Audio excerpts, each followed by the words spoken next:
There is a mathematics to war that commanders study in academies and staff colleges. Force ratios, firepower calculations, combat power assessments that attempt to reduce the chaos of battle to numbers on a spreadsheet. By those numbers, a position held by 5 soldiers against a force of over 100 should fall within the first hour. 5 men cannot cover all approaches. 5 men cannot sustain continuous fire. 5 men cannot absorb casualties, rotate rest, and maintain the constant vigilance that defense requires. The mathematics says 5 men lose. Days ago, on the Eastern Front, 5 Ukrainian soldiers spent 14 hours proving the mathematics wrong. The position was a crossroads, a junction where 2 dirt roads met on the outskirts of a contested settlement in the eastern sector. The crossroads itself was unremarkable, a muddy intersection surrounded by scattered trees, damaged fences, and the remnants of a farming community that had been evacuated months ago. But its tactical significance was enormous. The crossroads controlled access to a secondary road that led directly to a Ukrainian strongpoint approximately 2 kilometers to the west.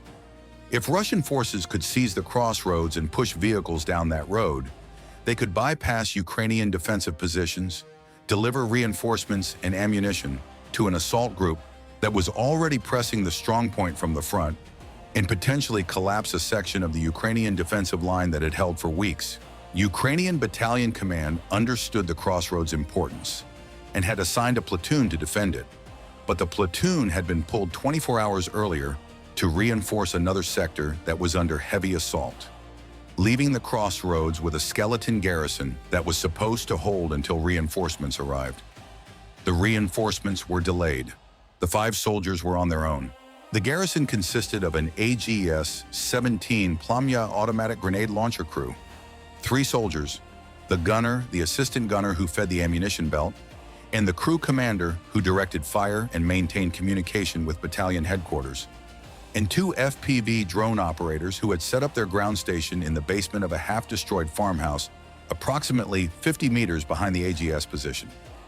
The AGS was positioned behind a low earthen berm at the edge of the crossroads with clear fields of fire down both roads and across the open ground that any approaching force would need to cross. The drone operators had 12 FPV drones, 6 with shape charge anti-armor warheads, and 6 with fragmentation warheads for anti-personnel use, plus batteries, a charging station connected to a small generator, and a reconnaissance drone that provided overhead surveillance of the approaches. Additional resources: approximately 800 rounds of VOG 70mm grenades for the AGS, stacked in metal ammunition boxes beside the weapon, 2 AK-74 rifles with 4 magazines each, a radio connecting them to battalion headquarters, and a hidden ammunition cache, 4 additional boxes of AGS grenades buried in a shallow pit under a tarpaulin in a drainage ditch approximately 200 meters behind the position, established weeks earlier as a resupply point for the platoon that was no longer there. The 5 soldiers prepared their position in the gray, damp early morning, temperatures hovering around 2 degrees Celsius, the ground soft and muddy from overnight rain, mist clinging to the tree lines and reducing visibility to approximately 300 meters. They reinforced the AGS position with additional sandbags, cleared fields of fire by removing brush and debris, tested the drone equipment, and settled in to wait. They did not wait long. The 7 assaults. The first Russian probe came at approximately 7:30. 2 motorcycles carrying 4 soldiers, racing down the eastern road toward the crossroads at high speed. The motorcycles were a common Russian reconnaissance tactic. Fast, small vehicles sent ahead to determine whether a position was defended. The AGS gunner let them approach to within 150 meters, close enough for the weapon's 30mm grenades to be devastatingly accurate, and fired a burst of 8 rounds. The VOG 17mm grenades, each containing approximately 36 grams of explosive and preformed fragmentation, detonated in a tight pattern across the road. Both motorcycles were destroyed. 3 of the 4 riders were killed. The 4th, thrown from his vehicle by the blast, crawled into a roadside ditch and was later observed by the reconnaissance drone, dragging himself back toward Russian lines. The second assault came 90 minutes later. Approximately 20 Russian soldiers advancing on foot across the open field south of the crossroads, supported by a single BMP-2 that provided covering fire with its 30mm autocannon from a position approximately 500 meters away. The BMP's autocannon rounds cracked overhead, forcing the AGS crew to duck behind their berm. But the drone operators, safe in their basement, launched an FPV drone against the BMP. The drone approached from the vehicle's blind spot, behind and below the turret's depression limit, and struck the engine deck. The BMP's engine caught fire. The autocannon fell silent. Without their armored support, the Russian infantry went to ground in the muddy field, trading fire with the AGS crew at ranges of 200 to 300 meters. The AGS, designed for exactly this type of engagement, area suppression of infantry in the open, fired in controlled bursts that walked grenades across the field. The sound was distinctive. The rhythmic thump, thump, thump of the launcher, punctuated by the sharp crack of detonating grenades. Russian soldiers who raised themselves to advance were cut down. Those who stayed prone in the mud were hit by grenades that detonated on impact around them, sending fragments slicing through the air at shin and thigh height. After 20 minutes, the surviving Russians withdrew, leaving an estimated 8 to 10 dead and wounded in the field. The third assault came at midday, a more serious effort involving approximately 30 soldiers and 2 armored vehicles, a BMP-2 and an MTLB. The vehicles advanced side by side down the eastern road, while infantry moved through the tree line on the north side of the crossroads, attempting a flanking maneuver. The AGS crew commander, a senior sergeant with over 2 years of combat experience, recognized the dual threat and made a split-second decision. He directed the drone operators to engage the armored vehicles, while he turned the AGS to cover the tree line where the flanking infantry was moving. The first FPV drone hit the BMP-2 on the turret, penetrating the thin armor and disabling the gun. The second drone struck the MTLB on its front hull, killing the driver and causing the vehicle to veer off the road and stop. The surviving crew abandoned both vehicles and joined the infantry in the tree line. The AGS, now firing into the trees at estimated enemy positions, sent grenades arcing through the branches, detonating among the trunks and showering the Russian soldiers with wooden splinters and metal fragments. The flanking attempt stalled. The infantry withdrew after approximately 35 minutes of sporadic fire, dragging their wounded through the mud. By early afternoon, the AGS had expended over half its ammunition. The crew commander radioed battalion headquarters with a status report that was both factual and urgent. 3 assaults repelled, 4 enemy vehicles destroyed or disabled, ammunition at approximately 40%, all 5 defenders alive and unwounded, reinforcements still not arrived. Battalion's response: hold. Reinforcements delayed. Hold. The 4th and 5th assaults came in the mid-afternoon. Smaller probes of 15 to 20 soldiers each, testing different approaches to the crossroads. The AGS crew, now carefully rationing their remaining grenades, fired shorter bursts and relied more heavily on the drones to break up concentrations of infantry. The drone operators, rotating their remaining drones between reconnaissance and strike missions, stretched their 12-drone supply with surgical precision, using fragmentation warheads against infantry groups and reserving the shape-charge warheads for any armored vehicles that appeared. Between the 5th and 6th assaults, during a lull of approximately 40 minutes, the crew commander made a decision that required extraordinary nerve. Ammunition was critically low. Fewer than 150 grenades remained, not enough to sustain fire through another serious assault. The hidden ammunition cache 200 meters behind the position contained 4 boxes, approximately 320 grenades, that would sustain the defense for hours. But reaching the cache required 1 man to leave the position, crawl 200 meters through open ground, dig up the boxes, and drag them back, all while exposed to potential Russian fire and with the position's firepower reduced by 1 crew member. The assistant gunner, a 22-year-old former construction worker from Dnipro, volunteered. He left his position beside the AGS, dropped into the muddy drainage ditch that ran behind the position, and began crawling. The mud was knee-deep in the ditch, thick, cold, black clay that sucked at his uniform and equipment as he dragged himself through it. The reconnaissance drone overhead tracked his movement and simultaneously monitored the Russian positions for any sign of an approaching assault. The two drone operators maintained continuous surveillance, ready to launch drones against any Russian force that moved during the resupply crawl.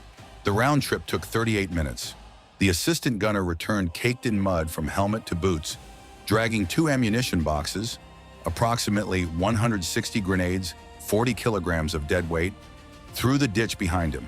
He made a second trip for the remaining 2 boxes, returning 52 minutes after his first departure. The AGS now had enough ammunition to fight through the night. The 6th assault, the heaviest, came at approximately 17:30 as daylight began to fade. Approximately 40 Russian soldiers, supported by 2 MTLBs and a T-72B3 tank, advanced toward the crossroads from 2 directions simultaneously. The tank's 125mm gun fired at the AGS position, the first round impacting 15 meters to the right, the second 5 meters to the left, bracketing the position with deadly accuracy. The crew commander screamed at his men to hold position as the third round hit the berm directly, collapsing a section of the earthwork and showering the crew with dirt and debris. The AGS was undamaged. The crew shook off the dirt and returned to the weapon. The drone operators launched their last 2 anti-armor drones. The first hit the T-72B3 on the engine deck, but the shaped charge designed for lighter vehicles failed to penetrate the tank's rear armor fully. The tank was damaged. Smoke poured from the engine, but continued firing. The second drone hit one of the MTLBs, destroying it instantly. The remaining MTLB reversed and withdrew. The tank, its engine failing, fired 2 more rounds at the AGS position, both missing, before its crew abandoned it in the muddy field as the engine seized. The infantry assault continued without armor. 40 soldiers, some of them crawling through the mud, some running in short sprints between patches of cover, closed on the crossroads. The AGS fired continuously, the gunner pressing the trigger in long, sweeping bursts that consumed ammunition at a terrifying rate, but that laid a carpet of exploding grenades across the approaches that no formation of men could walk through. The remaining fragmentation drones were launched against the densest infantry concentrations. The crew commander fired his AK-74 at individual soldiers who reached within 100 meters of the position. The assistant gunner fed the belt, cleared jams, and fired his own rifle during brief pauses in the AGS fire. The 6th assault broke after 45 minutes. The surviving Russian soldiers retreated, leaving an estimated 15 to 20 killed and wounded in the field in the mud. The 7th and final assault came at approximately 20 Wasun, in full darkness. It was half-hearted. Approximately 15 soldiers advancing cautiously, probing the crossroads with small arms fire, but withdrawing at the first burst of AGS grenades. They had learned. The crossroads was not going to fall. By the numbers. Over 14 hours in 7 separate assaults, the 5-man Ukrainian garrison inflicted the following losses. Russian soldiers killed 35-45. Russian soldiers wounded 20-30. Total Russian casualties approximately 55-75. Vehicles destroyed or disabled. 1 T-72B3 tank, disabled, abandoned, 2.5 to 3 million. 2 BMP-2 infantry fighting vehicles, 3.6 million. 2 MTLB armored transports, 1.4 million. 2 motorcycles, 5,000, 10,000. Total estimated Russian material losses, 5.98 million. Ammunition and equipment expended by Russia, hundreds of rounds of 30mm autocannon ammunition, dozens of 125mm tank rounds, thousands of small arms rounds, mortar rounds fired in support, an expenditure of tens of thousands of dollars in ammunition directed at 5 soldiers. Ukrainian casualties, 0 killed, 0 wounded. All 5 defenders were alive, at their positions, and combat effective when reinforcements finally arrived at approximately 22 Junin, 10 hours late. Ukrainian ammunition expended, approximately 640 AGS grenades, $32,000, $48,000. 12 FPV drones, 6,000, 8,400, approximately 400 rifle rounds, 400, 600. Total, approximately $38,457,000. Return on investment, approximately 120 to 5 to 1. What this battle means: 5 soldiers held a crossroads for 14 hours against a force that outnumbered them, at various points, by ratios of 20 to 1, 30 to 1, and 40 to 1. They did it with a single crew-served weapon, a dozen drones, 2 rifles, and the kind of stubborn, methodical courage that defines Ukrainian defensive warfare at its finest. The AGS-17, a weapon designed in the Soviet Union in the 1970s, proved devastating in the role for which it was built: suppression and destruction of infantry in the open. Its 30mm grenades, fired in rapid bursts at ranges of up to 800 meters, created a beaten zone that no infantry formation could cross without catastrophic losses. In the hands of an experienced crew that understood the weapon's capabilities and limitations, when to fire long bursts for suppression, when to fire short bursts for precision, when to shift fire to cover a flanking approach, the AGS turned a single position into a wall of exploding steel that 7 Russian assaults could not breach. The FPV drones provided the anti-armor capability that 5 infantrymen would otherwise completely lack. Without the drones, the BMPs in the tank would have driven directly to the crossroads and eliminated the AGS position with main gunfire. The drones ensured that every armored vehicle that approached was destroyed or disabled before it could bring its heavy weapons to bear, transforming a purely infantry defense into a combined arms position that could defeat both dismounted soldiers and armored vehicles. And the assistant gunner who crawled through 200 meters of near-freezing mud to retrieve ammunition, who left the relative safety of his reinforced position, exposed himself on open ground for nearly an hour, while Russian forces could have launched another assault at any moment, and dragged 80 kilograms of grenade boxes through a drainage ditch filled with icy black clay that tried to swallow him with every agonizing meter of progress, ensured that the defense could continue through the critical evening hours when the heaviest assault came. Without those ammunition boxes, the AGS would have run dry during the 6th assault. The one with the tank, the one with 40 soldiers, the one that lasted 45 minutes and required continuous suppressive fire that consumed grenades at a rate that would have exhausted the original supply twice over. The crossroads would have fallen. The road to the Ukrainian strongpoint would have opened. Russian armor and infantry would have poured down that road. The consequences would have cascaded through the entire sector. The strongpoint surrounded, the defensive line breached, positions that had held for weeks suddenly untenable. One man crawling through mud with 2 boxes of grenades. 40 kilograms of dead weight dragged through a ditch while his 3 comrades held the position with a half-empty weapon. That was the margin between holding and losing. That was the margin between a defensive line that held and a sector that collapsed. The fate of a 2-kilometer stretch of front, and every soldier defending it, rested on the back of a 22-year-old construction worker from Dnipro who decided that 200 meters of freezing mud was not going to stop him from bringing his crew the ammunition they needed to survive. Russian commanders who planned and ordered 7 assaults against the crossroads committed approximately 150 soldiers across those 7 attempts. They lost between 55 and 75 of them, killed, wounded, and disabled. Against 5 defenders, they never managed to dislodge. The officers who ordered those assaults were under pressure from above to open the road. The same institutional pressure that drives Russian commanders across the front to send men forward regardless of cost, regardless of odds, regardless of the mounting evidence that the men they are sending will not come back. This is the asymmetry that defines the Ukrainian defensive war. Not the asymmetry of technology, though drones and precision weapons contribute enormously, but the asymmetry of will and skill. 5 Ukrainian soldiers who understood their weapon, who knew their terrain, who trusted each other, and who refused to abandon their position, held ground that an entire Russian company with armor support could not take. The mathematics said they should lose. The mathematics was wrong, because mathematics cannot account for the human factors that decide battles: determination, experience, creativity, and the willingness to crawl through 200 meters of mud because your brothers need grenades. Since February 2022, Russia has lost approximately 1,249,000 soldiers killed and wounded, over 11,600 tanks, nearly 24,000 armored vehicles. Many of those losses occurred in engagements exactly like this one. Small groups of Ukrainian defenders dug into prepared positions with modern weapons and the knowledge of how to use them, destroying Russian forces that outnumber them 10 to 1, 20 to 1, 40 to 1. Every crossroads on the Ukrainian front is defended.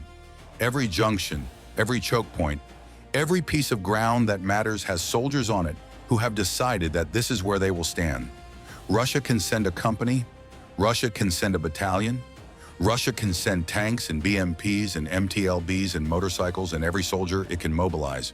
5 Ukrainians will be waiting. Ukraine fights, Ukraine holds. Ukraine never surrenders at crossroads. This is Iron Front. The battlefield speaks louder than propaganda.